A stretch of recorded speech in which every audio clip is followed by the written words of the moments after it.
Yeah. I honestly don't have the time, really. Somebody has to just sit down and show me. There's so much that you could do with technology and everything like that. It's actually really interesting. Seriously. So hi everybody, really quick. Sorry about that. We were having a conversation. This is the beautiful Athena, and we are going to be talking about angel encounters. However, I want to first, like how I do with all my guests, I just want you to like maybe start at the beginning if you know where the beginning was, and then how you got to where you are right now. Sure. Can I just say that I love this woman very much. I've been to, I don't know. I mean, we've been to the same events. I mean, I've hugged you a million times. Never knew that you did angel encounter stuff ever. Oh yeah. Yeah. It's so crazy that I did not know that about you. So that's okay. As soon as I heard it, I said, I need her on. Yeah, it was I mean, oh my God, I don't even know how many years now, but way over 10 years ago that it started. And that's actually how I got into the paranormal field, because of that. Okay. So, yeah. Would you, do you consider that it to be all the same, like the angel encounters? Because you said that's how you were introduced to the paranormal world. So do you think they're a separate type of a research altogether, or you know what I mean? Well, yeah. I mean, in honesty, I mean, well, it depends on like the opinion of what you're looking at. To me, it's a little bit different. Like when I as being a medium, when I get into things, I can see things and feel things, and how I grasp things are different than someone that does animal readings. And then you have someone that does just mainly works on empathic. And then you have someone that works on just living. Yeah, it was sorry. So that's okay.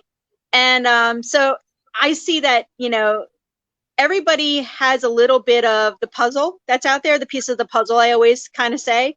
And then you delve a little bit deeper. And for me, it just seems that everything that I've ever, not so much ever done, but in the paranormal field, I always get pulled into cases for angels, something that's non-human, and on that line, even like at my job, and that's how I got into my research study, was I have people that actually just find me out of nowhere.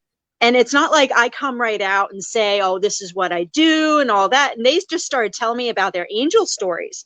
Right. And it's like one after another. They weren't telling me specifically, about their hauntings in the house or anything like that. They were literally just telling me angel stories. And I found that really funny how that's what I experienced. And then I was finding other people that were having very similar experiences.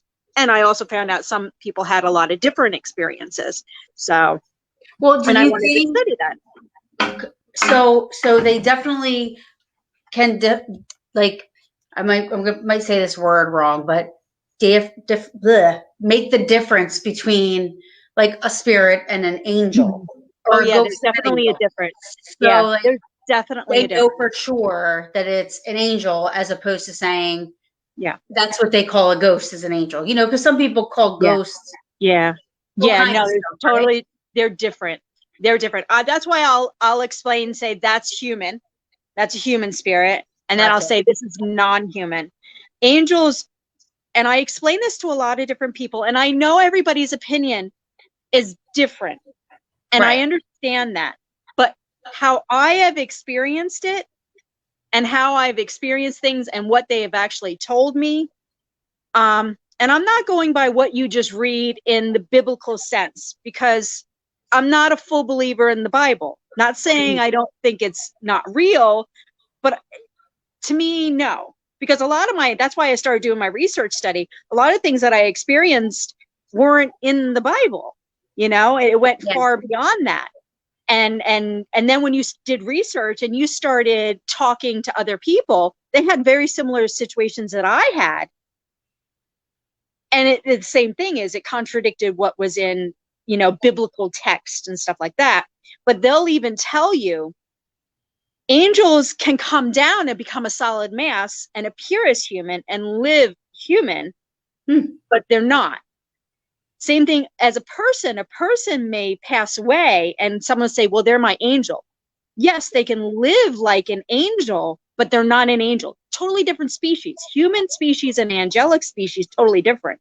You're talking about different structure of makeup of energy and DNA compound.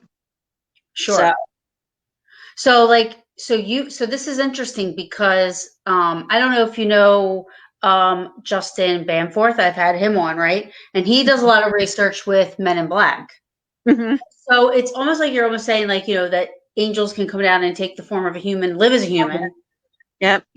But they also have that belief where like the aliens come down and they are aliens and they're you live as human, you can tell differences, but so that's interesting, but it's just different aspects. Absolutely.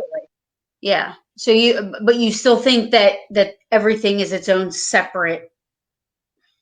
I don't know what word. Well, that's why I like to do research, because more and more when you get into it, I find I get answers, but I get so much more questions, because it's very interesting. It's so hard to get. I mean, yeah, you can read books and everything like that, but you really need to actually talk to people that have experienced things, only because that's when you start noticing like patterns, different things of there were similarities and differences. You start getting a lot more answers that way, because not saying reading is absolutely awesome. You have people that have done research and everything like that, but you're also looking at it one person's perspective. You have to look at it in so many more. Like the same thing as when I started going through what I was going through way over 10 years ago, I was looking for help and no one was going to help me.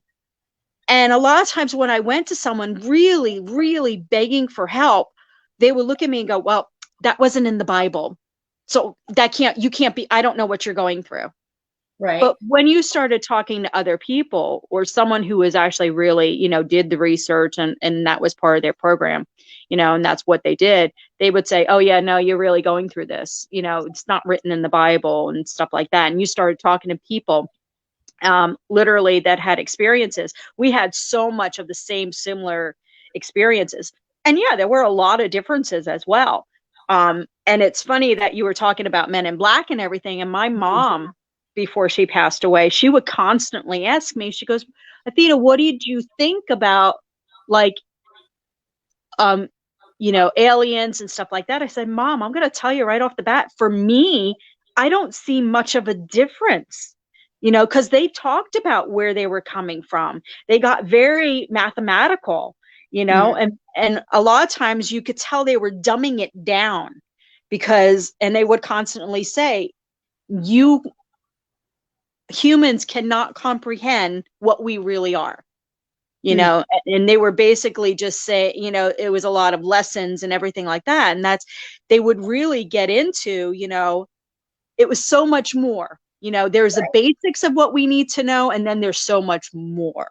And it's almost like, it's hysterical when they literally, you could tell they're trying to dumb it down to your level so you can understand, Yeah, for sure. So what was your first, so are angels and saints different? Yeah. My perspective of it is, then again too, is then you have to get into really looking at it. Was that really an angel coming down, taking a human form and going through the line, of experiences to get a knowledge out? But yeah, I would assume so, because a lot of the saints were humans that went over and beyond, and they did some, they had some more of experiences. Not saying they were perfect. They were actually nowhere near from perfect. Most of the saints, they actually did a lot of like horrible things out there, but they were able to come across and bring a divine light down and extraordinary things towards the end. Okay. So that still can be a very human person that is now a divine source has decided to enlighten them in a way, use them as an example, because that's what constantly is. We're supposed to, grow as a as a species on this plane so that way we can evolve. And we're not really doing a great job on it. I was going to say, we are failing miserably. Yeah, we are, and they're very, it's interesting how they all come down to they do help us and everything like that. But yeah, angels are not human by any standards. They technically, in essence, never were human. It's the same thing as a human will never be technically an angel. Now, there are some stories of that there were some humans that became angel, but my perspective of it that I've understood from dealing with them is it's like cat and dog.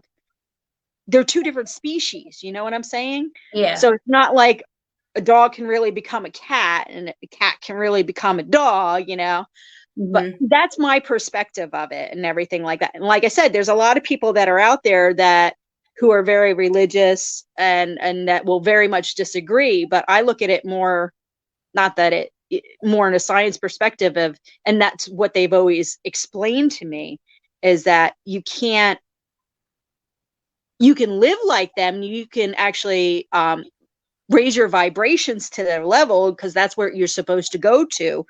But they're just different forms of, and they hate the word species. They really don't like being called that. But that's my explanation of them, as they're just a different form of species. Right. That's interesting. So, so what was your first, have you had an angel encounter? Oh, yeah, a lot. I mean, way over 10 years now. It's very sketchy in the beginning because I had, not only was I getting angelic, I was getting the other side. See, that's the thing, is to try to explain to a lot of people, when you have demonic and you have angelic, they're really the same species. One is a Democrat, one's a Republican, one works for one side, one works for another side, and it's not black and white. Which, but I'm not gonna. This isn't a political show. No. Just an analogy, But one works for one side, one works for another side. Right. And when I was going through the one man that actually helped me, he was a demonologist for over 40 years, and he's one that explained that to me. And I kind of, if it goes along with what I've experienced, I'll back you. Right. I'm not just going to buy a line, just because you told me. It has to go with what I'm experiencing. And it made a lot of sense. And he, because I was explaining what was happening, he goes, well, they're the same species. He goes, well, obviously they're the same. So if one can do that, the other one can do the same thing too. It's just one is a little bit nicer, not 100%. Actually, they're jerks. Angels are jerks. I'm sorry. I really am so sorry, but they are. Most of my experiences are with archangels, I will have to honestly tell you. So they're not the nicest. I always explain them to be like Marines. They have a really quirky sense of humor, but they will put you in your place really fast. So it's interesting you bring up the archangels. So now the archangels, what is that? Is that a saint and an angel mixed together? No. Are archangels Blade? It's an archangel. And actually, it's so funny because when I would call the one that I was dealing with an angel, he would get insulted. He says, I'm not an angel. Almost like I highly insulted him. And he would actually pronounce arc, like you had to, like, that was it, angel. And it's almost like rankings and differently. He did not like to be explained as an angel, not by any circle. It was almost like I highly insulted him. So there's different rankings. And then there's the same thing too, is then I've seen Michael, I've seen Uriel, Raphael, and I've seen them.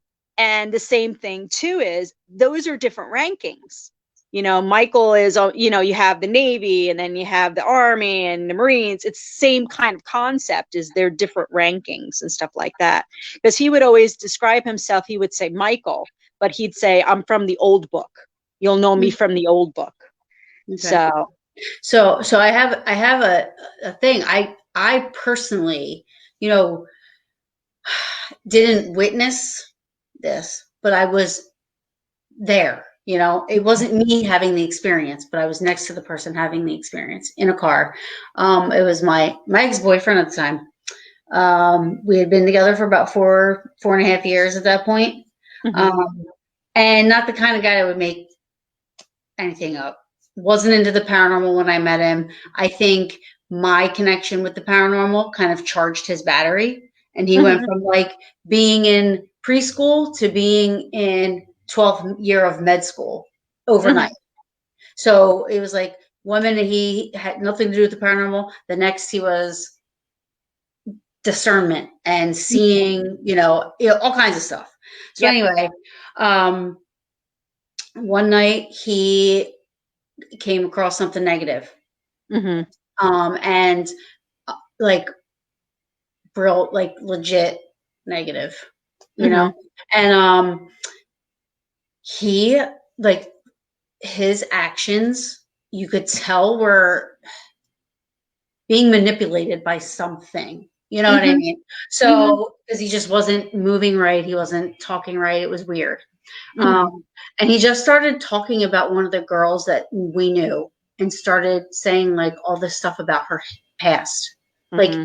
like intimate things that she probably has never told anybody else because Mm-hmm. they're very embarrassing, and Mm-hmm. very, like, not good.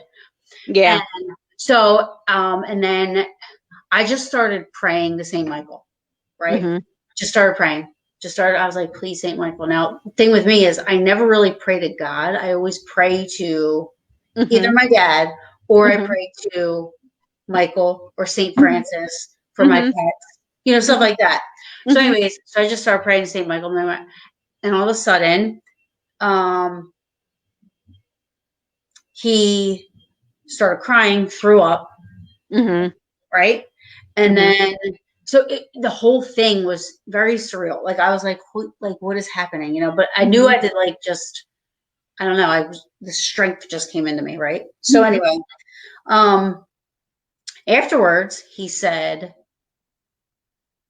he really didn't remember too much. He said he felt, um, he said he saw things with that person, our Mm-hmm. friend, our mutual friend, that he wishes he could unsee.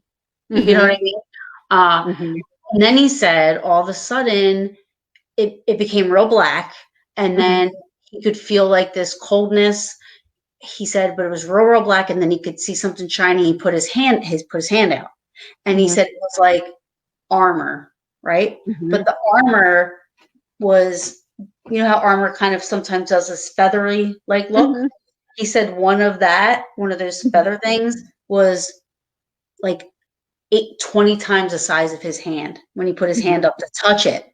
Mm-hmm. And he said, I touched it, and he said, it's Michael. Mm-hmm. Yeah, you instantaneously know. There's no And explanation on that.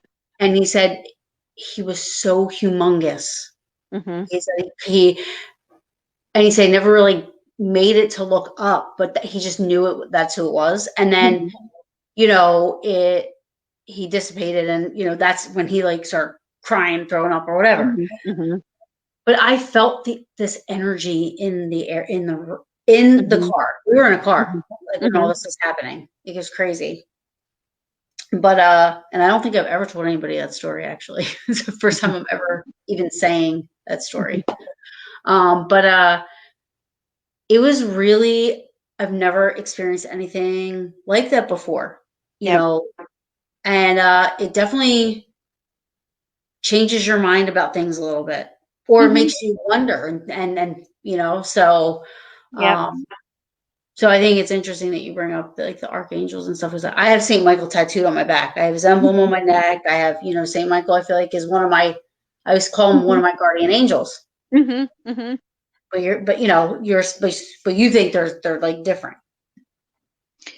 Guardian angels, you have guardian angels, and from what I know is they always say, that I've heard from other people. Now, I haven't heard from them say this, but it doesn't mean, because they only teach you what they feel you need to know from them, you know, and then there's other people around the, you know, you're going to learn from what I hear, you always have two guardian angels. Now, different guardian angels can come into your life. Okay.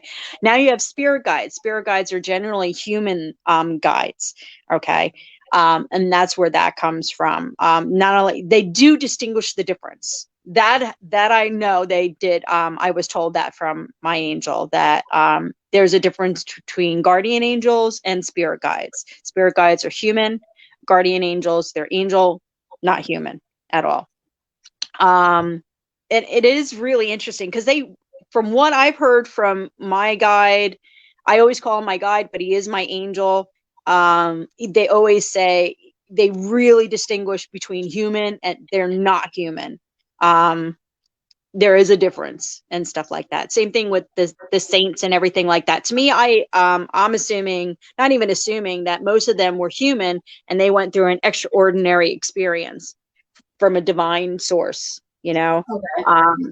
But not saying that some angels don't come down and actually take human form and live a human existence to do a divine necessary job, you know, because there is a job. There's always jobs to be done, because to bring about humanity, to make sure that we actually evolve to the point where we're supposed to evolve, you know, and we just, you always have that other side that's trying to bring it back down. I mean, it sounds so science fiction and it sounds so like biblical literature, but it really is the truth. I mean, it was really interesting to find a lot of things that I go through and that they would show you, and you could tell that they want us to move forward and they're here to help us. And there's so much more on the other side. Like when I experience the other side, I have experienced it quite a few times. This is not going to be proper English by any standards, but it is more real over there than it is here. And I know this place is real. I'm a very logical person, but when you experience it, it's very interesting because it's just so much more real over there.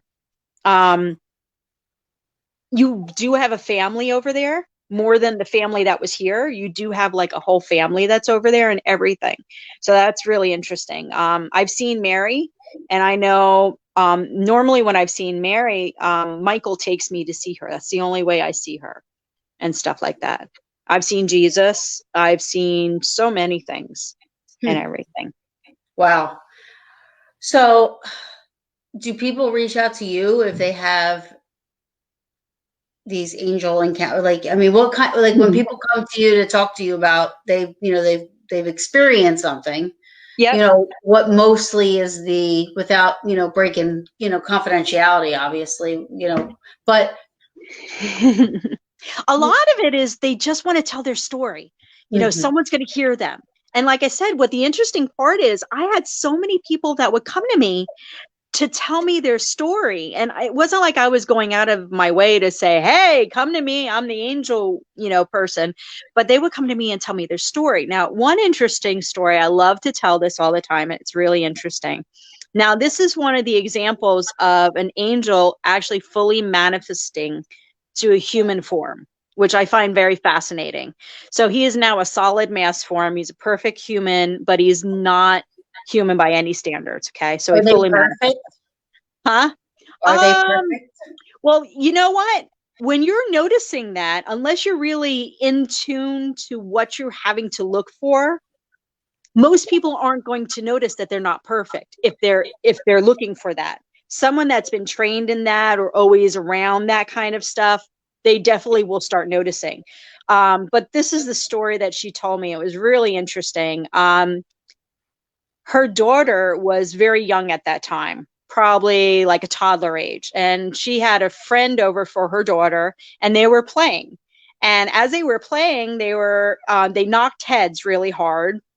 And I guess in the way that they knocked heads, the daughter could not breathe. She started turning blue. And this was to a point where they didn't have 911 like they do now. So she grabbed her daughter, was screaming for help, running down the road to get someone to help her. And at the end of the road, I guess it was more of a cul-de-sac, there was a young couple that was actually moving in. And there was a moving van that was out there. And here comes this older man that walked out of the moving van and came right over to her, grabbed the child out of her arms and blew into her mouth, like CPR. Well, she was so beside herself, and she wanted to actually go the next day. And she did the next day, to go down there to thank the young couple, like say, you know, I want to thank your father or your grandfather. And they looked at her like she was crazy. Like, what are you talking about? They're like, well, this man came out of the back of your moving van. They went, no, we didn't have any relative with us helping us. So obviously it upset her a little bit, but it was she forgot about it. And years later, here's the same daughter getting married. And outside the church, they didn't realize it at that moment, but when they were coming out of the church, there's this older man in a blue jogging suit. They said you could tell he wasn't part of the wedding party at all. And he was just standing there, and he kind of stuck out from everybody, but you don't really pay attention to these things. It's kind of like something you notice, but it's nothing. Well, they drove over to the reception place, which wasn't anywhere near that place, far away. When they got to the reception hall and they were walking inside, here's that man already there waiting for her. So he walks up to the bride, because she's walking with her daughter inside. He walks up to the bride, grabs her hand, and says, if you ever need me, I'll always be here for you, and walked out. That's weird. Yeah. And at that point, now they're a little like, oh my God. And they remembered him from outside the church, and they asked everybody if they could go through their pictures to find, pictures. And he was not in one picture outside the church. Not one. That's crazy. Yeah. So then what? Like, she hasn't seen him since? Yeah. No. Yeah. That's it. A lot of times, most of the time when I get stories, it's always like a one thing. That's why I wanted to do my research, just to start seeing, what similarities, what differences we all have, and I get a lot of stories of people not only, but it wasn't a fully manifestation. They saw an angel, but it was more energy. That was very interesting. Same thing too, is they had a manifestation, but it was more energy. They knew what was there, because the energy is unmistakable. If you've never experienced before, it's definitely different, overwhelming, very buzzing. And you'll actually be very, almost like you took adrenaline shot afterwards, very shaky afterwards. It's quite interesting, because then now you're breaking it down in quantum physics and energy and vibration levels. And they're just different, and it's the same thing too, is once you have experienced it, you kind of recognize it, after that point and everything. For sure.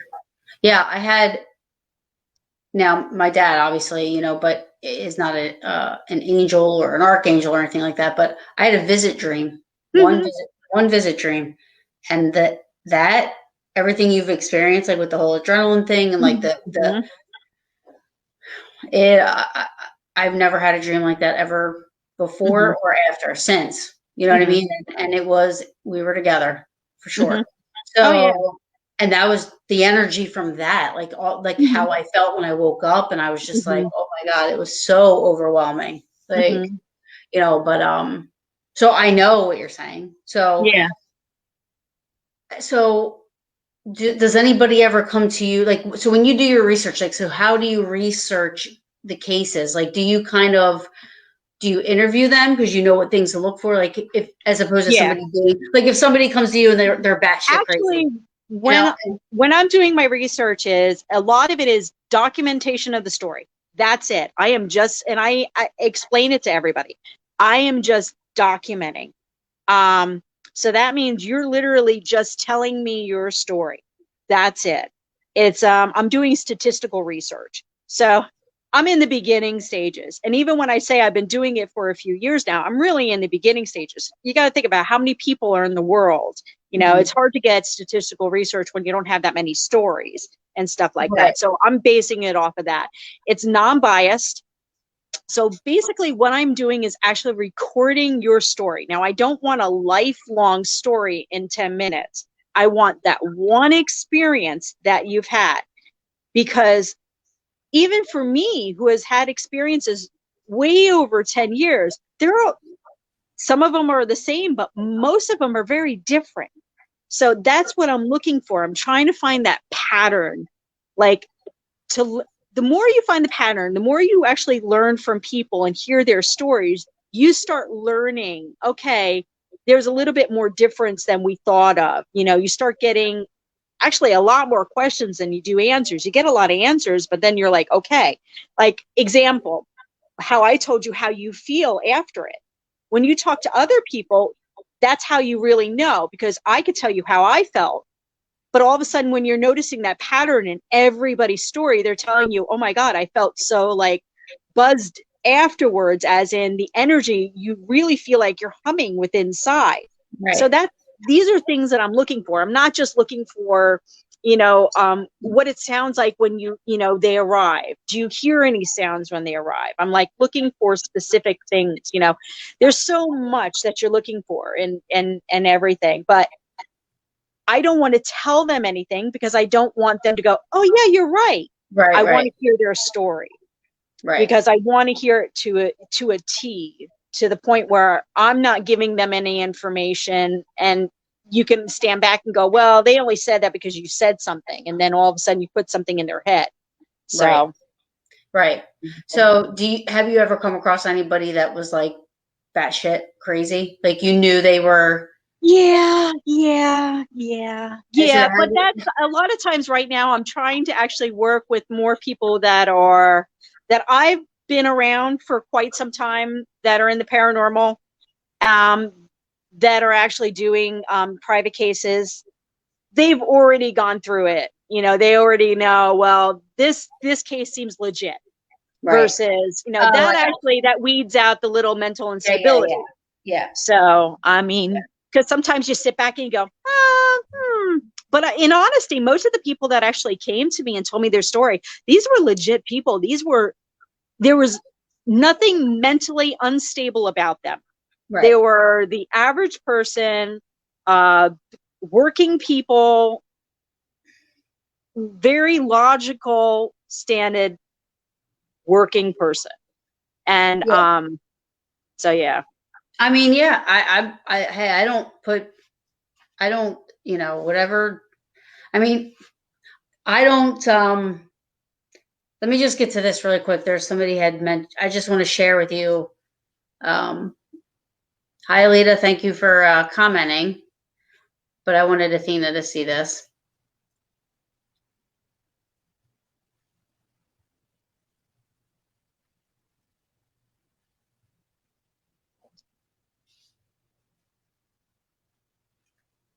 Bluish.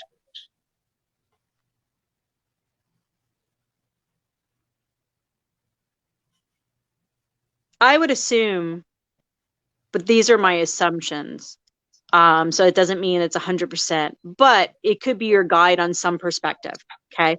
From what I've ever seen of angels, they look like people. They don't look anything different than us. Their eyes are a little bit different, but that's the other description too. When you see, yeah. So I'm an angel in disguise. Exactly. But a lot of times they'll look, and not only that too is, a lot of people will come to me and say, hey, I don't have an angel. I'm like, well, who comes to you all the time? You can have a spirit guide that's an animal spirit guide. It doesn't have to be, we all have someone that's teaching us. So what I tell people is, a lot of times, to actually get to know your guides, meditation is the key. Because you have a little bit more control of your logic sensory as well, but also you're opening up your subconscious and everything like that. So what you need to do is actually meditate, and you're going to start noticing what's coming through. It could be an animal. It could be your relatives that have passed away. Now, could it not be exactly your relative and look like your relative? Absolutely. But really? Whatever, yeah. Yeah, there's many times that a lot of times it may not be your relative, but they come across because you feel more comfortable, like seeing a relative.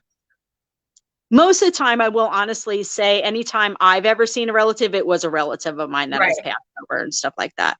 But I have heard stories that, Well, sure. I'm sure they Yeah. could come as They're you going to know. come through as any image that makes it very comfortable for you. So that way you feel comfortable and you're going to accept them like in a way so you will listen and stuff. There's another question. Well, Bill Freeman says he has a story, so we can get to that. But here's a question. Hi, Ron. Thank you. He said, so does everyone have a guardian angel without question? So, like, if you don't know Mm-hmm. any better, Yeah. Yeah. So This is my belief system, okay? And from what I've been told and said, everybody does have a guardian angel or someone that is there to help you, okay? Not everybody is aware, and not everybody is connecting to them. Because I actually have quite a few of my friends going, no, trust me, I don't have a guardian angel. My guardian angel gave up on me and they went away. No, no, I don't believe so. I think it's a lot of times that you're not connecting with them, you're not listening to them. It's a very humanistic thing to do.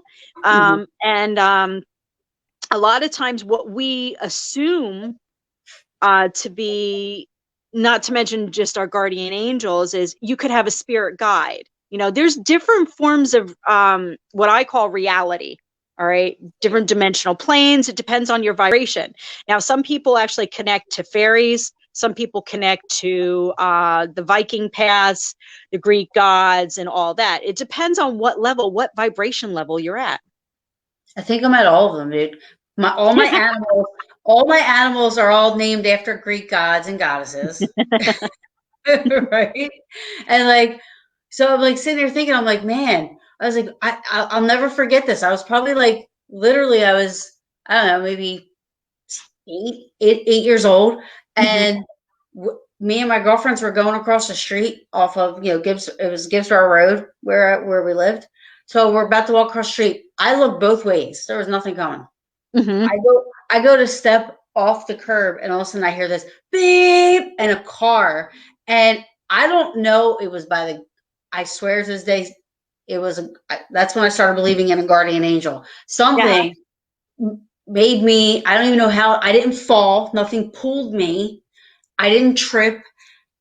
So nothing happened to me physically for me to just get off my. I was off my feet, and the tire was literally like an inch from my foot where I landed. You know what I mean? But nothing happened. Like, I didn't fall. I wasn't pulled.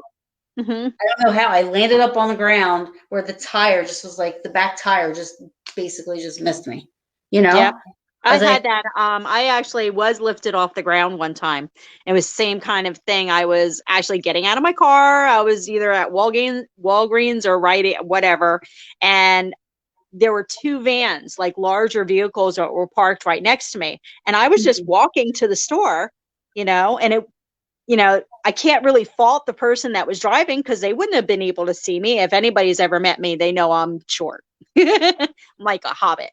And you're a cutie.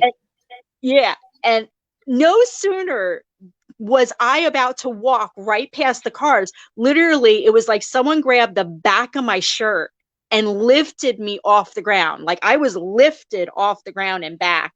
And at that moment, I would have been hit.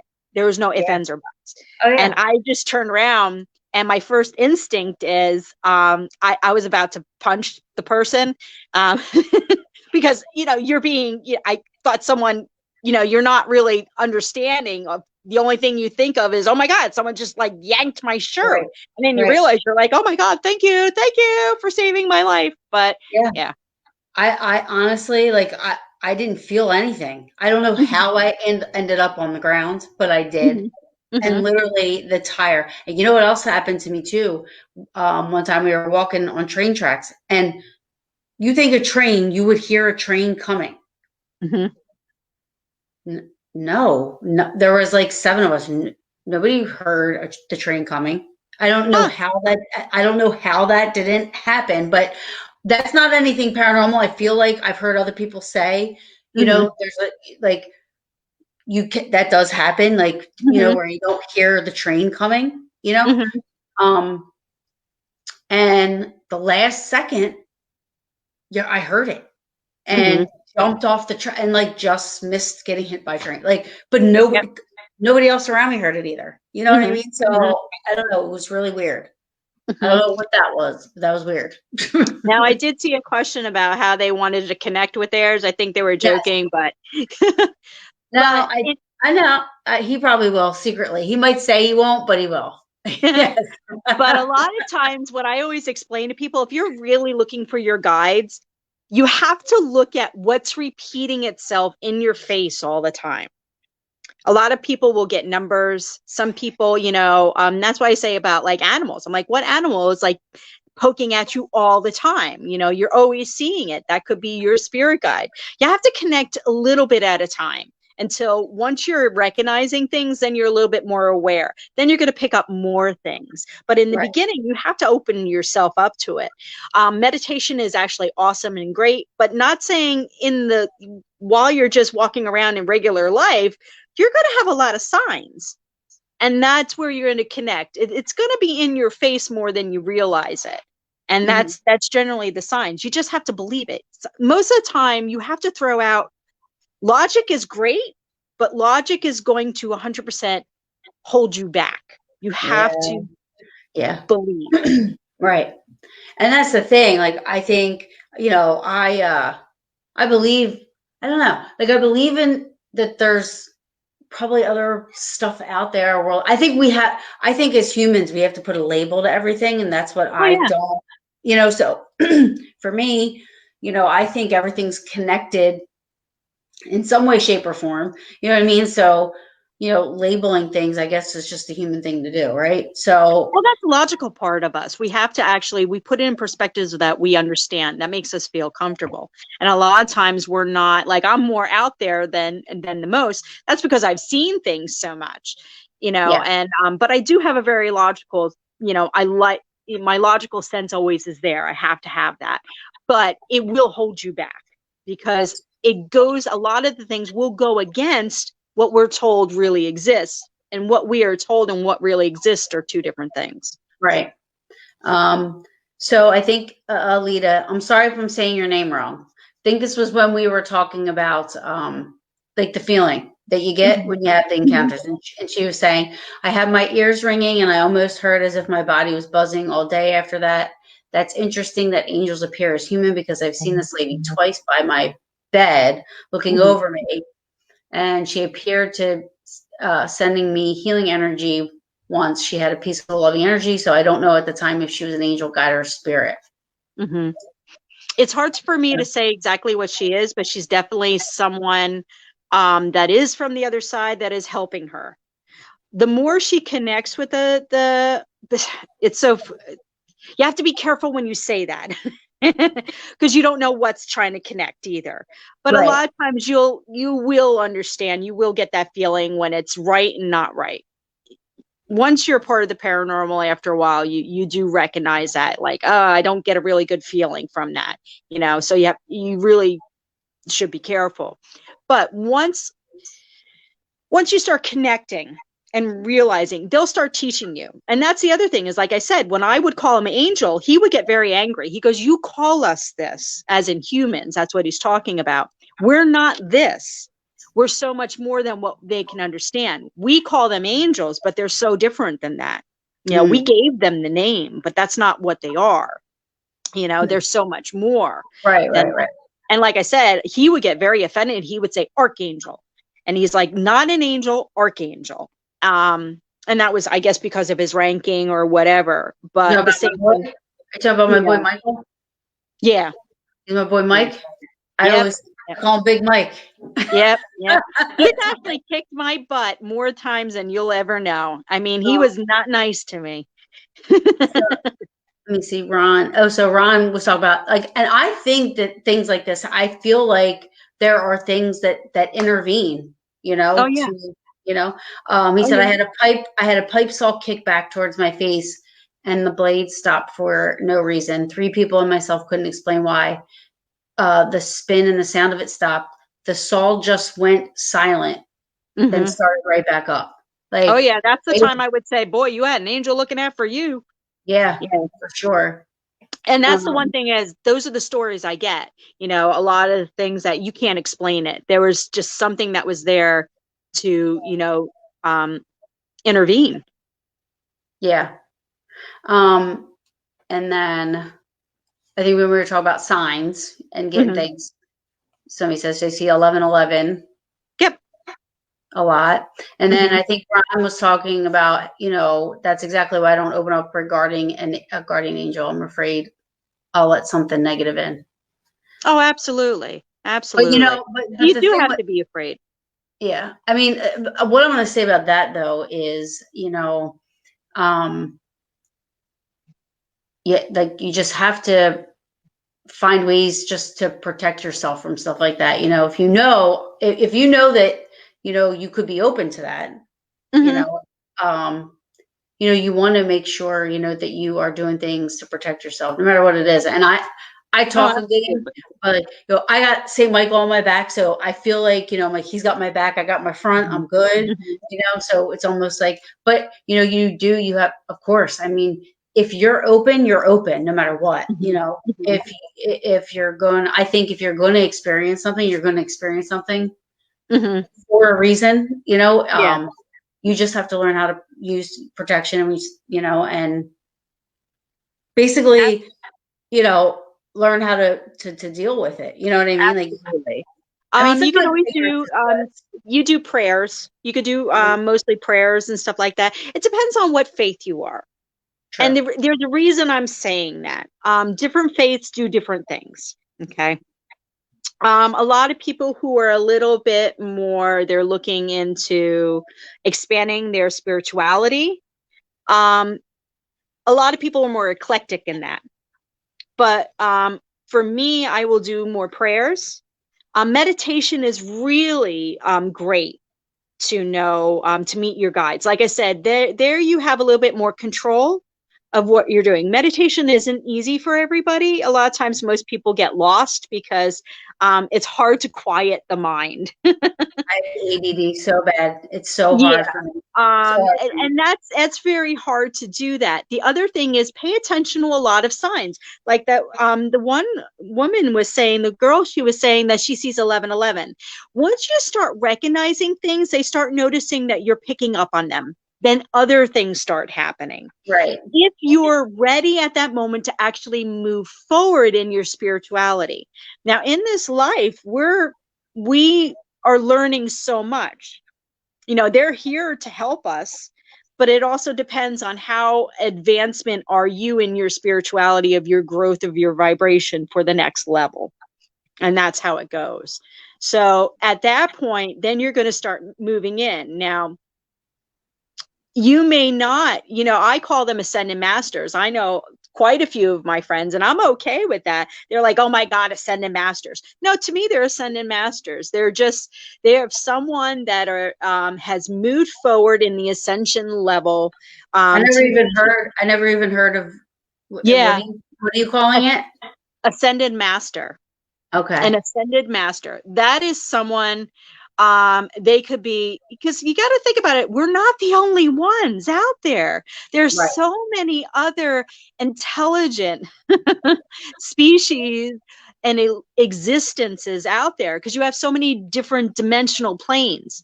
When I met Mary, she actually, the first thing she said to me is, we're from a higher plane. And that's it. And you're talking about vibrational, you know, and Earth, from where we're at, is a very low vibration, you know, because we have such negative energy, and it's so condensed and so volatile. So ugly. It's so ugly. Yes. It's so ugly. Yeah. And when you're at a certain level, depending on your vibrational plane, your vibration, you're stuck in different sections. Because I want out of this section. I'm kidding. I so understand what you're saying, but a lot of times is that's why you have to actually meditate and raise your vibration, because you're not going to go that way if your vibration is on the negative. And that's where you get multiple lives and stuff like that. because you have to learn until you actually experience what you need to experience to move forward. I mean, these are things that they've even shown me.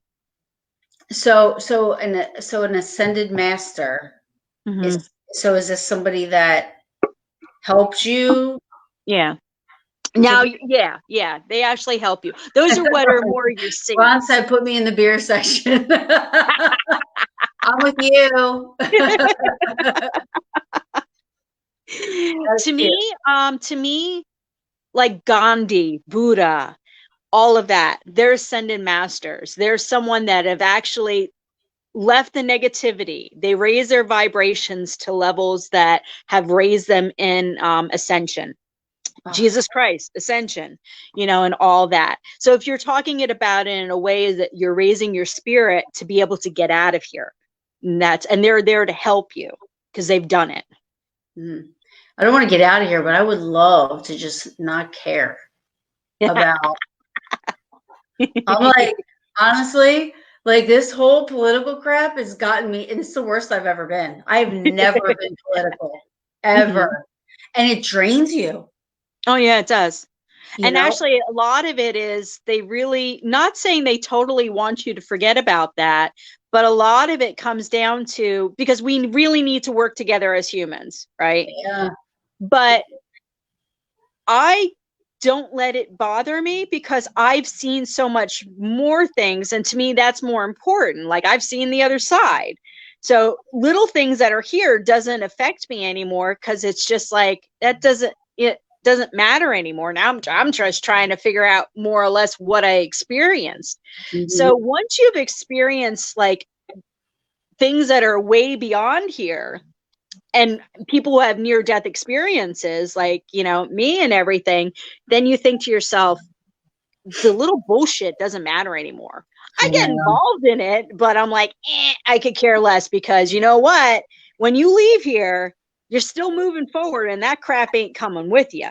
I know. And I agree. This is how, like Ron, like this is what I agree with. That would be awesome just to free your mind for just 1 minute. Like, yeah. I only was able to do that once. And actually it was for more than 1 minute. And I get close when I go to this other spot, but it was this in Gettysburg, shocker. Pickett's Charge. And it was probably either the first or the second time I was ever in Gettysburg. And I sat on the bench in the field, and I just sat there and thought about absolutely nothing. Like I just sat there and I was just, there was nothing going through my brain. And when I snapped out of it, like after I started, I was like, wow, it literally was an hour and a half later. And I'm like, that was so awesome. Yep. And then, when I go to Little Round Top, I lay on the rocks up there, watch the sunset, and I'm like totally, it's like I'm in my own little bubble. Yeah.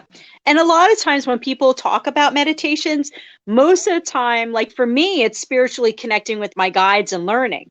But most of the time when people are talking about meditations, they're really talking about learning how to shut things off. So that way you can actually have more peace within your mind, learning, to just relax. That's what most people are talking about meditations. Now, meditation doesn't have to be just sitting. It can be lots of things. It could be knitting. It could be sewing. It could be in your garden. It's something that helps you to shut off what's around us that brings us down. So it's learning how to close off society for a little bit. So that way you find a little bit of peace. And then you get into the spiritual aspect of it. And that actually helps you find answers and to move forward and stuff like that. But yeah, I mean, it would be amazing because I can't tell you how many times I have to say the Serenity Prayer when I'm driving in my car. Because my road rage. Because my road rage. Like I literally have to just remind myself over and over again, like I can't change what is happening right now. Like it's like, okay. Gotta relax. And that's one thing you have to learn a lot of times too is, there's nothing you can do about it. So you can't let it affect you 100%. Yeah. But you know what? That's not an easy thing to do. Yeah, it isn't. No way. Especially now. Like everything is at such a the entire world is at this heightened energy level. Everybody is at this level. Everybody's up here. Everybody gotta simmer down. Yeah. And unfortunately, that's not good for the human, just the human consciousness to actually wake up. We do have to, at a certain point, wake up to the fact that we all have to move together. Now, that's the other thing is, in life, you're talking about throughout history in itself, a lot of things like this, what's happening now, has happened throughout the whole world. There's different points of time that we have gotten to the point of that the human has to get out of its servitude and stop and break away from corruption and stuff like that. And that's where you do have the divine force, that someone from above that actually does come down to help us move forward, so we can actually raise in consciousness, so we can actually move to the next level. But spirituality is really good for that, because it actually helps you realize to let go of the negativity and move forward to the positivity, raise your vibration levels and stuff like that. It sounds so hokey pokey and really weird, but it's really the truth. I mean, when I started listening to angels and talking to angels, and in the beginning, I didn't believe in them. I thought I was going crazy. And then when I realized I really wasn't going crazy at all, and it was 100% real, then what I thought of reality wasn't the same of what I was grown up on. It was different. There was so much more out there, what I was taught to be fiction. It was coming out that there was so much more to from here than what we know. Yeah. So then you start looking at the bullshit and you're like, I don't need that anymore. I don't need the stupidity, the bickerness, I don't need that. Yeah, it's really tough right now. There was I think this was about something we were talking about. Hold on, Danielle. Unless you might understand this, Athena. Where the heck did it go? There was a question. Where is her question? There it is. All right. So I think it was back when we were talking about,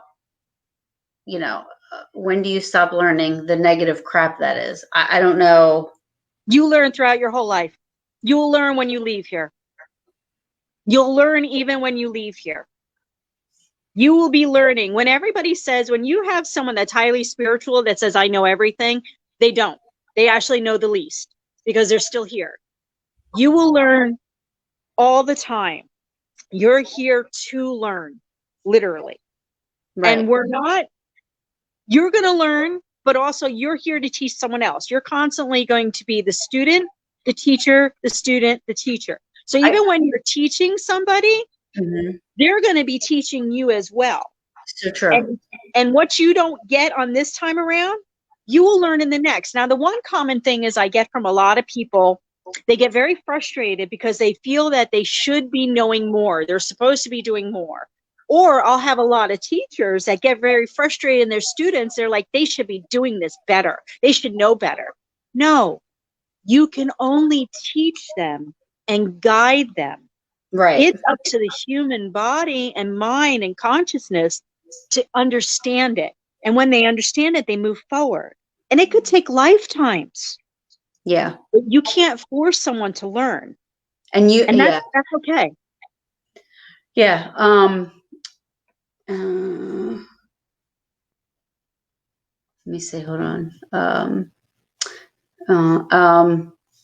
Alita said, I always feel a bit crazy when paranormal related things happen to me. I ask others if they experience something like that, but they always don't. I'm always seeking answers, but most of the time I don't get them. Well, see, and that's why this is good, right? So now you have somebody that you can talk to, Athena. So, I mean, like if you have questions and stuff like that, you can connect with her and she can help you out to understand what you're going through, and all that stuff.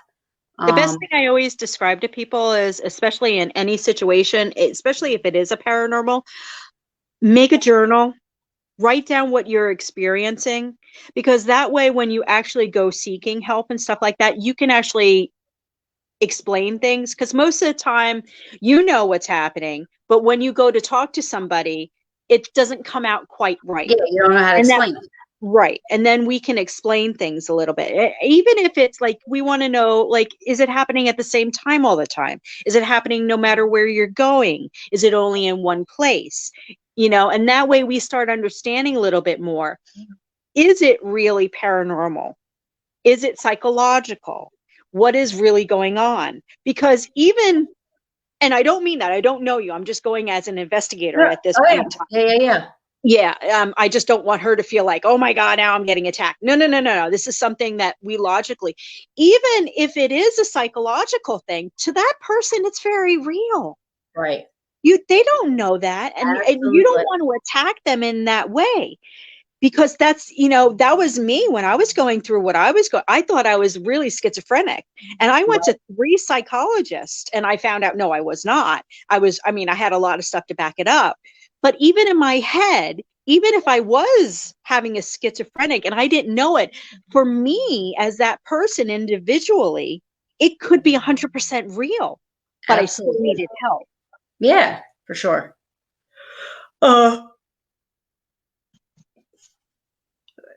We've recruited somebody. It's going to become more spiritual. Well, the greatest part about that is, I had a teacher one time, and it's great. Religion is more of a box. People need that. Some people need structure. They don't feel comfortable past a certain point of structure, and they need that. Spirituality isn't a box, it's a circle. So it lets you expand your knowledge and everything like that, because there's so much more that's out there that doesn't follow quite of a structured path, because there's so much more information that's out there. Yeah. And everybody grows to the amount that they can handle, and then you go beyond that. Right. Yeah. I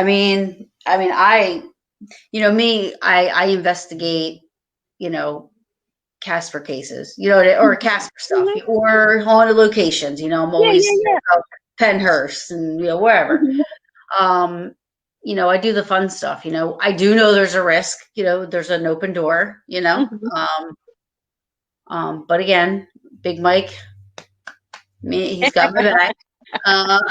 So, but I don't investigate. It's interesting because these are the things that I've never seen a UFO, an alien. If you will. I've never seen anything in the sky that's weird. I've never experienced the Bigfoots. I've never experienced anything like that. I will say I don't believe in the Jersey Devil. That's for sure. But I don't know. But I don't investigate those things. I don't research those things. Like, all my energy goes into spirit, like ghosts and haunted location, paranormal stuff, So, would I see something or experience something if that's where all my energy was going towards? Maybe, you know what I mean? I don't know. Well, that's the other thing, is I try to explain to everybody is geared to where they're needed to be. So if you're just doing research, that's where you're geared to. That's what you need. Okay. Some people are more into holistics and healing. That's where they're needed to be at that point in time. Some people are more in UFOlogy. That's where they're needed to be. You're going to, wherever you are very interested in, that's where you're supposed to be going and learning. When you're in a situation that you feel uncomfortable, that you're not supposed to be there anymore, as in like a job or in an area of study that you're doing, that's because you're done in that physical field. You're done in that area. So you're being guided to go somewhere else.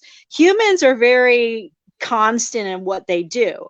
And what happens is they're not going to leave if they feel comfortable. So what's going to happen is the universe, in a way, is going to make you uncomfortable. So that way you leave the situation. I have a lot of people who say that to me. They're like, well, I don't like my job anymore. What can I do to be here? I hate it. I don't want to be here. I'm like, do you ever think maybe you need a new job? Go where you're supposed to go, leave. And same thing is too, as in your field of study. If you're doing UFOlogy and then all of a sudden you're getting a lot of cases on, and they're just coming to you, you're not looking for it, they're just landing in your lap about angels, then you're moving from UFOlogy to angels. And I can guarantee you there's going to be some things that are related, because a lot of your information is going to come from one into the other. and it's all going to help you balance out things. Right. And that's what I was saying earlier when I say, you know, do you look at them separately? I feel like everything is intertwined. You know what I mean? Absolutely. If this stuff all does exist, because I am a healthy skeptic, you know, and no disrespect to anybody that believes in anything or has experienced. I'm not saying I don't believe you. You know what I mean? Nothing like that. I'm just saying, you know, it's got to be all intertwined somehow, some way. I'm like you. I don't think we meet people by chance. You know, I think it's for a reason, and I think you like earlier. I'm going to reiterate because I do believe that you're either there to for that person or that person's there for you in some way, shape, or another. And then their journey with you each other ends, and you move on. And you know what I mean? You know, so it's rare to have that one person in your life for like 30 something years. You know? Absolutely. I always say everybody that we meet, we're meant to meet, even if it's for a moment, a minute, or a lifetime. Right. Yeah. Even the ones that really make you angry or hurt you, believe it or not, they had a key in to shape you for who you are. Now you can either go a positive way on that or a negative way on that. You know, it's up to that person and it's up to you. The same thing is, it was me and another girl. And that's how I got into the paranormal in that perspective. I could hear things. I could hear someone talking to me. And I got in contact with. I can hear. I'm clairaudient. I can hear. Yeah. When we're doing EVPs and stuff. Not all the time, and it's not constant, but more than anything, like I hear them. Yeah. Yep. And I got in contact with a girl, and she talked to me, and she goes, "Oh, I know who you're talking to, or I know who it is." And I said, okay, all right. And I didn't believe her. I kind of thought she was nuts and out there until I started realizing, no, this is really beyond anything. It was almost like I fell down the rabbit hole, and it was like the door just flew open at that point. But you had two people, right? That we were now brought together, and we were experiencing stuff. And we went two different ways. And I remember at that point, she was like, well, I have all this power now. Like, mind you, I thought she was like, but there were so many things that I couldn't. I mean, I was being told about things in my house. You know, my kids were falling down. My kid fell down the stairs, and I wasn't even in that part of the house.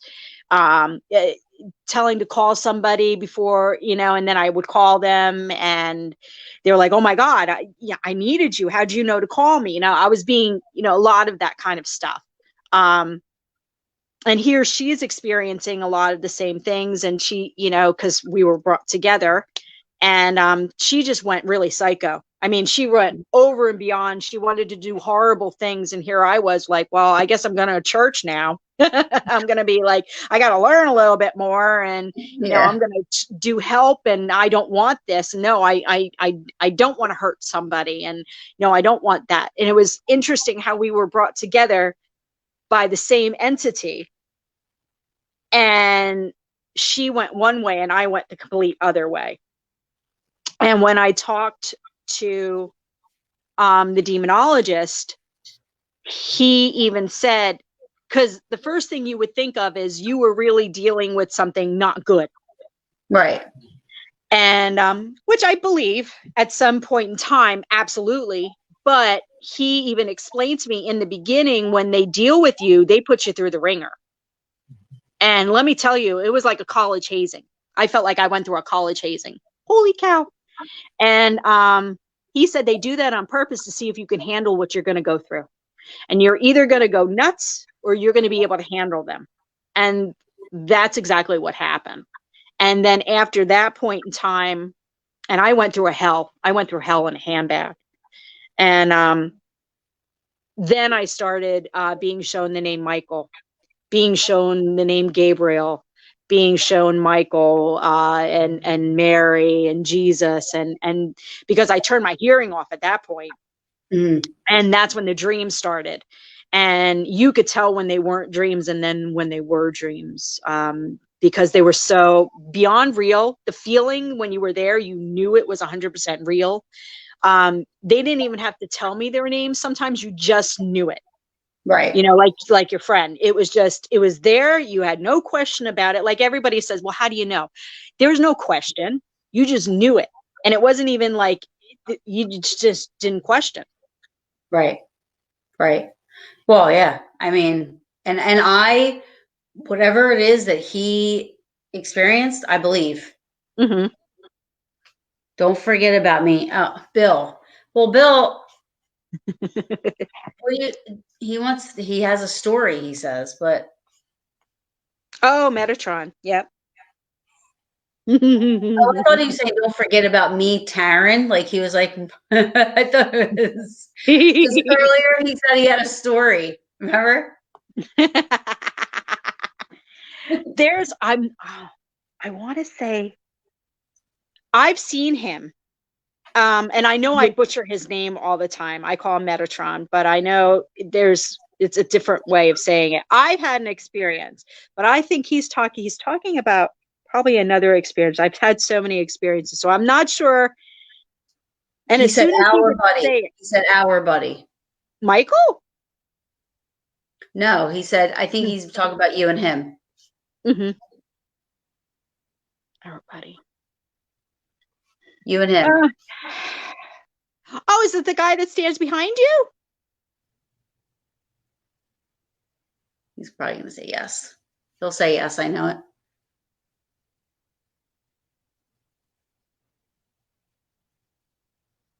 But I've actually seen Metatron, and I know I'm butchering the name because the name that came across to me wasn't pronounced that way. It was definitely pronounced differently, but in my head, I know it's, you know, and he was larger than life. And the images that I saw all over the place were, oh my God, it was just beautiful. I mean, it's, you know, oh my God.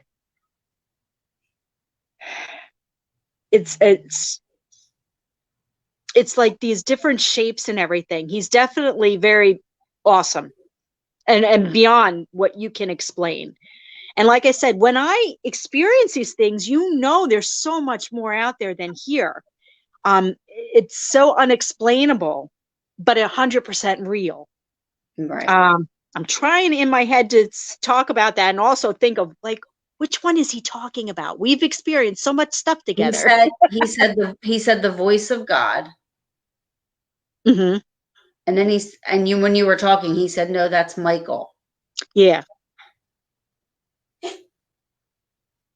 He said, don't forget about Metatron, our buddy, meaning you and him.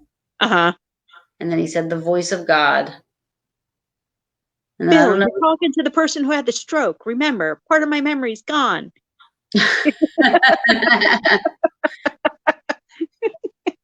No, I know as soon as he starts talking a little bit more, I'd be like, oh yeah. So with your are you right? Did you did you write a book? You're writing a book? No. Oh, okay. No. I know a lot of people want me to write a book. What I really want to do with my research, I really want it for our field, for research purposes. I want to get a collection going, and it would have to be handed down and given if it wasn't manipulated or overtaken for not the right reason. The reason I don't want to write a book per se is because I don't want it to look like I'm writing it for profit or anything like that. What I want is, many times when I was looking for help, I would say, this is what's happening to me. And someone goes, I didn't read that in a book. I've never heard of that before. So it doesn't exist. Really? And then when you talk to other people that actually had experiences, it does exist. So that way, when someone as an investigator or someone's on a team to help somebody, there's a literally system that they can go to going, wow, I've never heard that before. Let's see if it's in the system. And out of 1,000 people, you could say, okay, out of 1,000 people, 10% that's happened to. So it's something that we could start helping people who are looking for help, instead of, you know, an investigator going, I've never heard of that before, so it doesn't exist. No, you're crazy. And that's the hardest thing to say to somebody is like, oh no, I've never heard it before, so you're mentally unstable. Not saying that you shouldn't look into somebody to make sure, because in honesty, I mean, I hate to say it, and it really is true, a lot of people who do go through some stuff, there is some mental instability, but they truly need help as well. And sometimes it goes hand in hand. Right. Paranormal does occur to people who have some mental instabilities, but there is a certain percentage rate. But I have noticed, I hated hearing someone say, well, I didn't read it in the Bible, so I'm sorry your story doesn't exist. Well, it did exist. And when you started talking to other people experiencing stuff, we all had the same story. Right. But it wasn't written in a book, or someone Right. didn't experience it, so it didn't exist. Right. So, yeah. Bill said, give us the voice that we can somewhat understand. Why don't you can you just say who it is? It's got to be Metatron. And then Ron said, thank you. Awesome live, ladies. Enjoy your night. And then Alita said, oh man, a book would have been awesome, but so true. Like, I guess. A lot of it comes down to is sometimes people don't want to tell their stories because it's very private and personal for them. I mean, there's so much that I have that I don't want anybody knowing about, but it's important information for other people that go through the same thing. So I don't want people to come out and think that they can't tell their story because someone wants to profit off of them. But yes, I've had so many people like, oh my God, I want to read it. Like, I would love to tell you, but I want people, this is meant to help people, not profit off of them. Right. Sure. Danielle said, ha ha ha, I'm mentally unstable, but Taryn's confirmed I don't belong in the psych ward. She does not. And she said at my cousin's house. Yeah, so her cousin, she reached out to me. I mean, I don't know if her cousin really, it was a private house. And we went out and helped. We didn't do an investigation, but we helped the family deal with whatever was happening in there, and they've been good as far as I know. I check in on them every once in a while. So Danielle, she was saying her cousin's house is like a trifecta of just, I mean, they live in Millville, first of all. I think Millville in itself has a curse on that town. Is it Native American? Yes. So a lot of times anything that was Native American became cursed. Oh, there's a curse. Like the town is just, not good, right? And they live in the house that was built by the founder of the town. So it's an old, this old house. There's a well inside the house. Out back is the cemetery, and the people that built the house, lived in the house, died in the house, are buried in the cemetery. The people next door are like they trash the land, right? So there was Native American. The people that live in the house now have some Native American in them and everything like this. So I mean, it's just like all this stuff is just like boom, boom, boom. They have like this all this not, just welcoming it, opening the, so it's still going on. But I think, we've given them ways to, I mean, every time I check on them, she says that things are okay and, they're dealing, and the girls are good, because they've young kids. So that was one of the things that, becomes important in handling, so, but anyway, I don't even know why I went off on that. Oh, because she said my cousin's house. Oh, that's right. Yep. So Bill said, Metatron angel who speaks for the Almighty anyway that we may understand. In a way that we may understand. Yeah, because we can't actually understand the voice of God. Actually, technically, humans aren't even supposed to hear the voice of God. We can't. Right. Even some angels can't even hear the voice of God. Right. No. Supposedly, that's what they talk about in books and everything like that. Now, have I heard them speak about that? Not exactly. a lot of times I go with what I experience. Like I do the research and I look through books, and some of it I'm like, okay, but I also go with what I experience, you know, what they say and everything like that. And one interesting part is, and I know this is interesting because some people who are highly religious will get very angry at me and have their own opinions, but a lot of the angels will actually call the Bible the false books. Mm-hmm. So, and that's quite, and not that they're putting the Bible down at all, but they don't really, they call it the false books. And it was interesting because I actually had someone contact me, and it was just weird. And he was using a name that I've had an encounter with multiple times. And here's this person contacting me. Mm-hmm. And I actually ended up meeting him because I wanted to see if this was going to actually be what I thought it was. And I couldn't believe it. I actually met up with the guy, and he was telling me things that he shouldn't have known. And I was waiting for him to come out and say who he was or something. Oh, and he was very, you know, hidden in his way, but I still remember just jabbing at him, telling him, you know, archangels are idiots. And you could see he didn't like that. And he wasn't part of the paranormal field, not at all. He wasn't a religious person. So I was saying things because I wanted to see his reaction, you know, and it was interesting. He didn't like that, you know, when I said that, and I was getting the reaction I was kind of expecting. And I remember mentioning that the archangels described, or they were, the angels would talk about the Bible as being the false books. And normally someone who is a little bit on the religious will get very offended. And he wasn't. And he just chimed right in, which surprised me. He goes, yeah. He goes, you want me to explain to you why they think it's the false books? And he went right into what I was even told. Wow. And I was surprised. I was like, holy crap.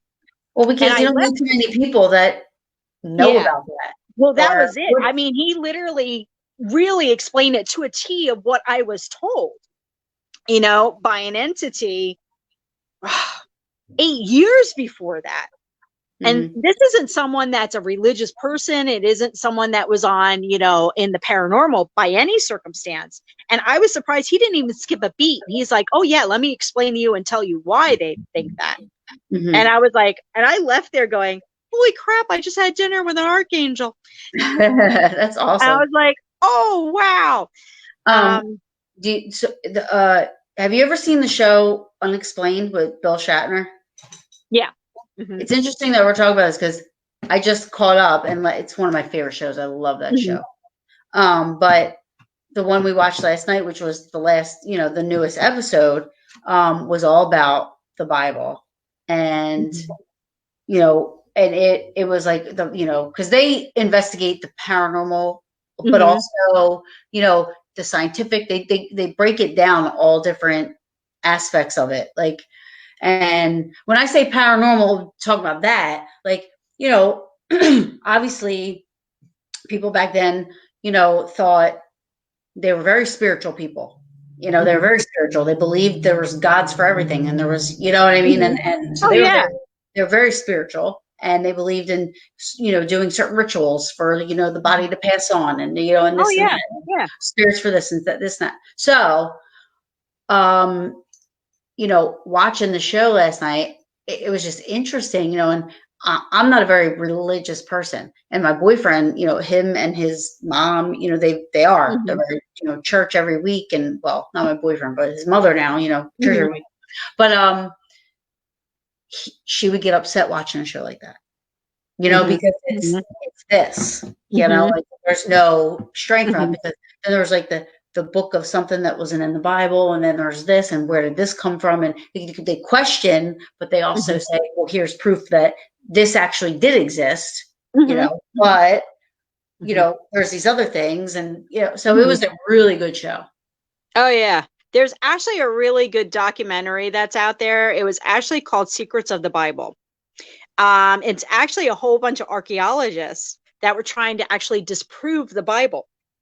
And when they went through a lot of their findings and diggings and everything like that, they were finding more and more that was actually proving that the Bible was not so much accurate, but there was a lot that was around at that point in time that was in the Bible. So it was really interesting. My perspective of that is this is something that's been written by man. It was written thousands of years after the things have happened. It's been also written in so many different languages, rewritten so many different times. How are you going to have a complete accuracy of all of it? What they explained to me, the angels explained to me, is that they were guidelines. We can only handle so much. We need bases of, but there's so much more that's out there, but we can only handle so much. It's almost like they need to talk to children. You know, and everything. There was so much more about it, but it was interesting because I remember, because I was trying to disprove myself. I didn't believe I was talking to an angel most of the time. I would actually make fun of him most of the time. I thought I was literally talking to what the most common person would say would be a demon. I was also way back when just getting into the field and everything like that. I just know he wasn't human. At all. And I remember I could hear him to a T. And there was one point in time, there was another one that was with him. And I would have these debates going back and forth with him. And I still remember the other one. I heard him quite clearly say to the guy that I was talking to, he went, "You let her talk to you like that?" And I was like, "Yeah." But they would go on about humanity and they would say things. One thing I found very interesting, they said, "You call God, God. We call him Father. He's Father Creator."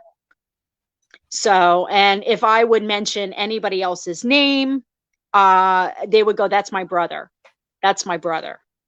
It was very interesting. And it was quite fascinating to hear them. But there was one time they were talking back and forth to each other. And I was just sitting there, and the next thing I heard was, because I couldn't see at that point in time, I could only hear clear as can be. And I remember the one got very quiet, and all of a sudden you could just hear his astonishment. And he goes, "She can hear us talking to each other." And I was like, "Yeah, I can. You're talking about me right in front of me. I can't see you, but I hear you." And the fascinating part is when I told the demonologist that, he said that is very fascinating that you could hear them both talking to each other because they actually have their own language and you shouldn't have been able to understand them. That is interesting.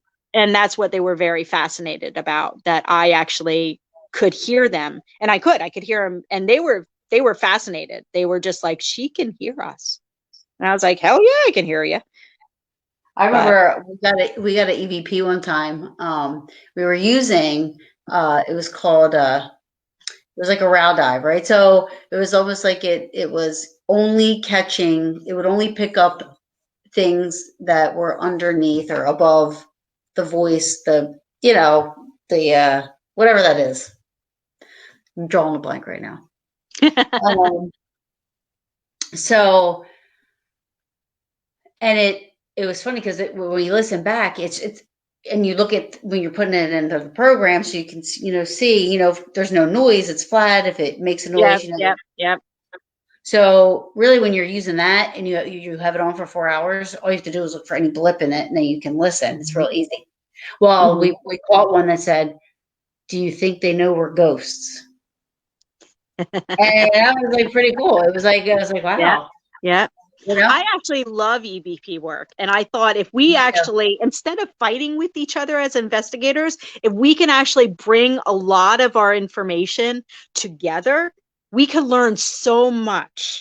Instead of, sitting there going, "Hi, are you there? What's your name?" Like, get a lot of answers. The one thing I have realized, it's almost like there definitely is something over on the other side that goes, "Okay, they're only allowed to know this much. And if they start learning something that they're not allowed to, whammy, we're going to shut that connection off." Yeah, that's true. I've actually realize that from more when you talk to other investigators, they're like, you know what? You're right. It seems like once we start asking like a little bit more about what's on the other side, it's almost like something goes, no, no, no, no, no, no, no. They're not allowed to know that. Boom. We're going to, the connection is cut off at that point.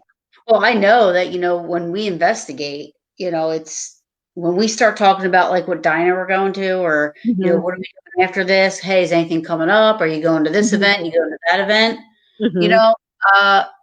That's when the EVP starts to come, or stuff starts happening, because we're not paying attention, so then when we start paying attention and we start asking questions, I hate to, I got sick of starting to ask, like, oh, do you know what year it is? Like, I felt like if like I'm on the other end of this, right? Because they say your personality is how you are here. Is how oh yeah.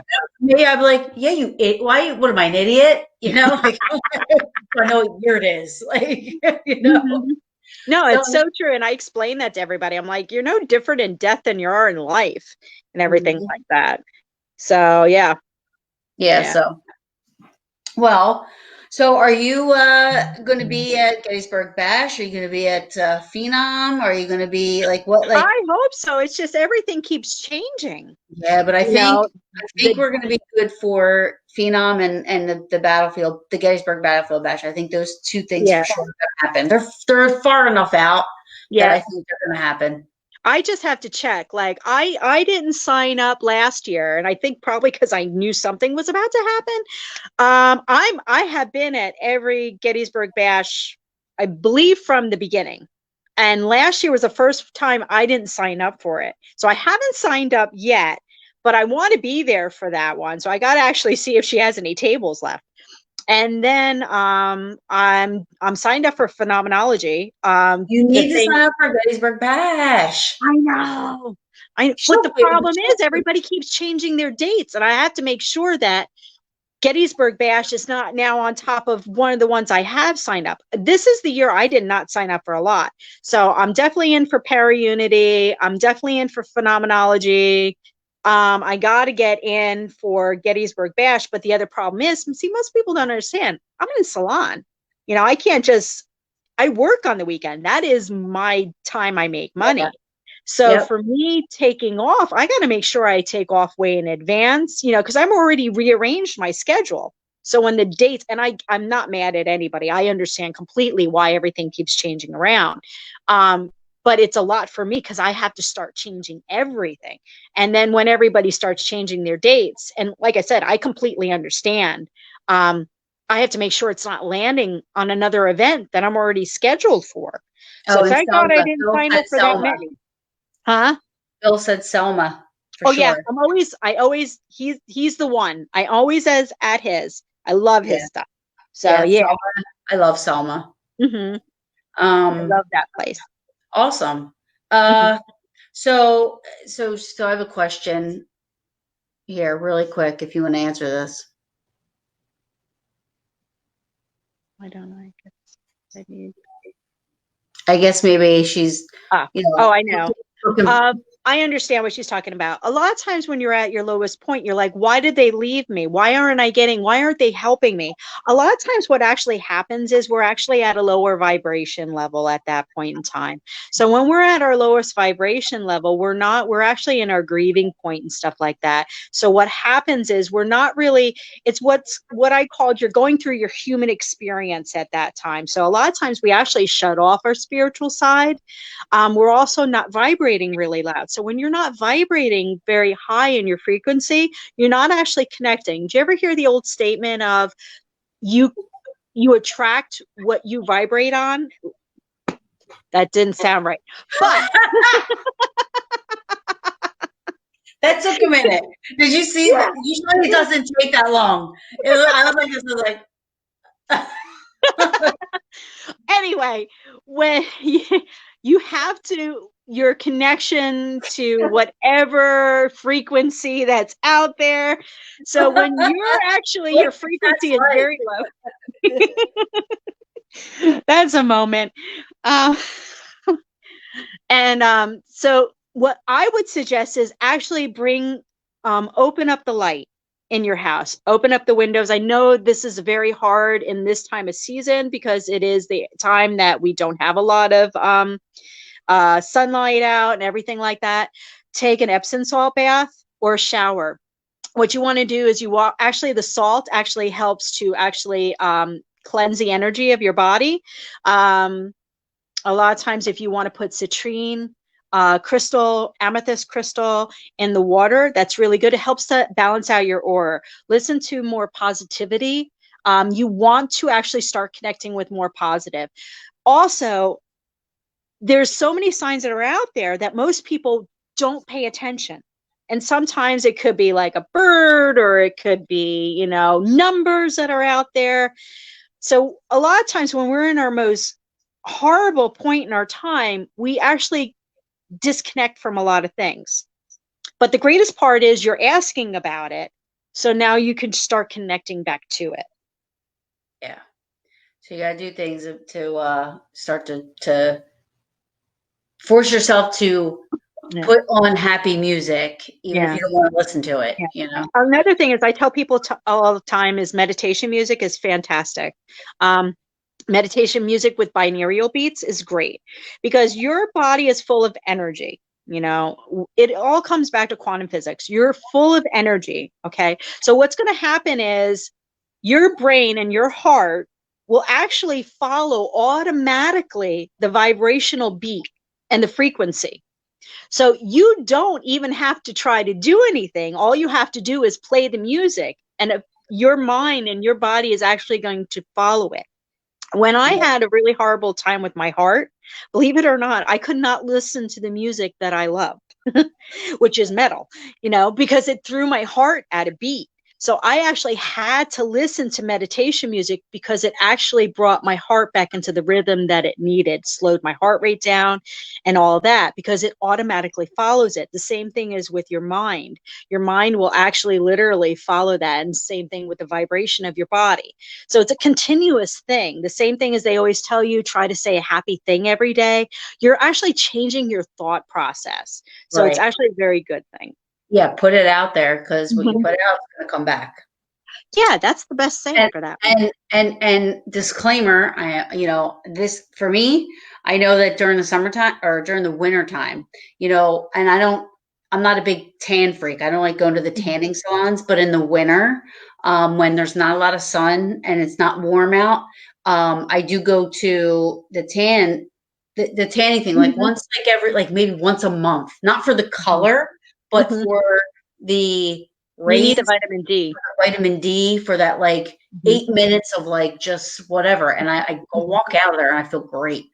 I feel vitalized. Did you just see that I've been actually posting it a lot? And it was funny because one of the women I work with, she's like, oh my God, I can't believe you put that on. I've been looking into this for quite some time. I thought it was called Hygie, and it's not. It's actually called Huga. And it's a Danish thing that, because they're in the darkness for so long, they had to figure out actually to make themselves more positive. And it's like a more comfy and relaxed atmosphere of way of living.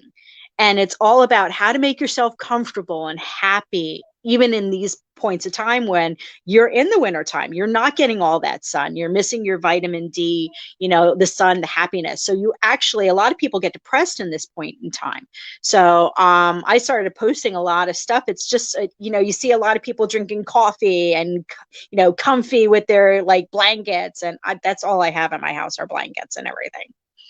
So, oh yeah. Really quick before we go, Alita asked, one, do animals have guardian angels and spirit guides?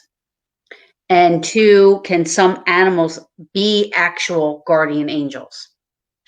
When I think of a guardian angel, it's an angel, different species. Can animals be spirit guides? Absolutely. Can a guardian angel come in looking like and being in a way an animal?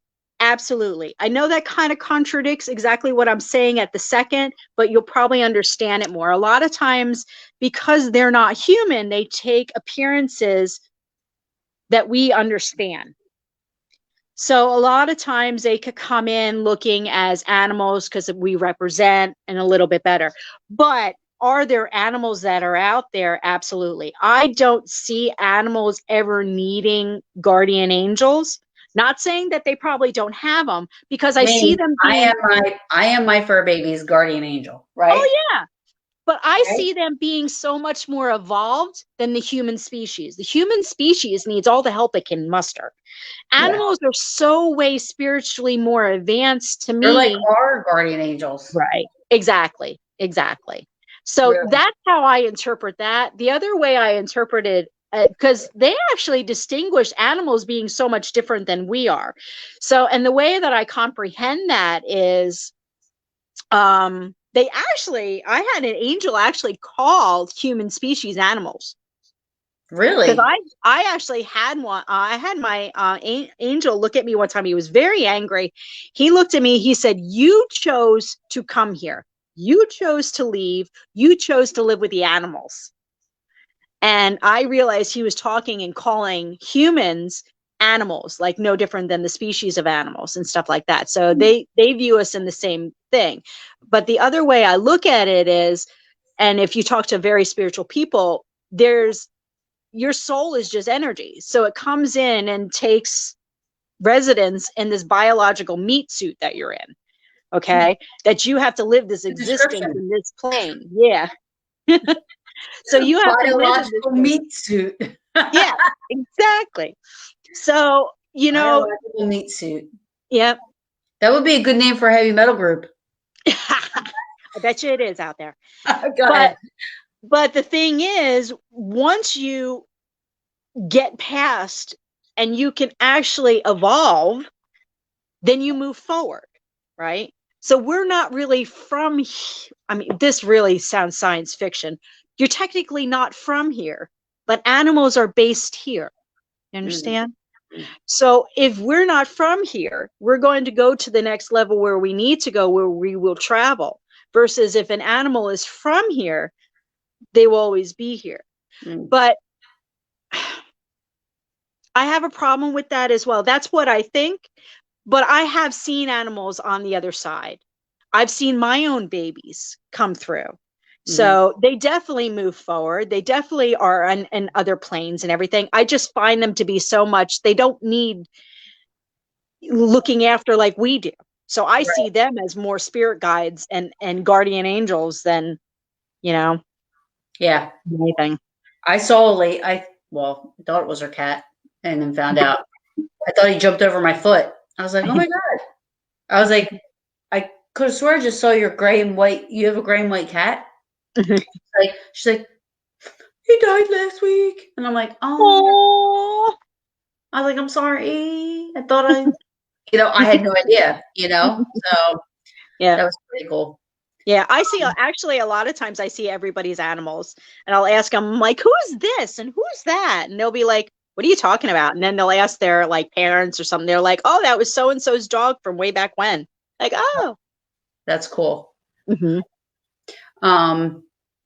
Well, unfortunately, we are like almost 2 hours, but it was easy. Like, that was awesome. That was great. I love to talk. I love learning about things I don't know about. You know what I mean? Like I really, really appreciate you coming on and sharing your beliefs. It's sometimes that's hard for people to do because they're afraid what other people are going to think but I think it's awesome that you came on, and I appreciate it, Oh, thank you. And I learned a lot, and I think you helped a couple of people tonight. Oh, good. So Danielle says thank you for, sharing, what to do about helping herself get out of her little dark spot. And Danielle, I'm always there for you. So if you need to talk. Oh, always reach out to people. Sure. Always. And just know, because you're asking, normally that means now you're welcoming help, because that's the other thing I have learned about angels. Angels will not come and help you unless there's a divine reason. And that's generally when they do like massive things. But most of the time you have to ask for their help, because that's actually free will. So you actually have to invite them in a way to help. You can just say, I'm looking for my angels, please come, you know, and then you're more open. But once, you know, you're getting there, it's good. You're on that movement. Yeah, for sure.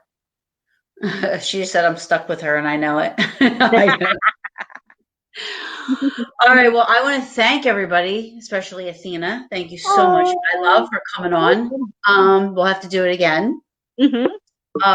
And thanks everybody for joining us and being so interested in asking questions. And, you know, like I said, this is not something that, you know, normally we talk about, and not that I'm opposed to it, but you know what I mean? Like, just, this is different. So it's good. And I wanted a fresh thing.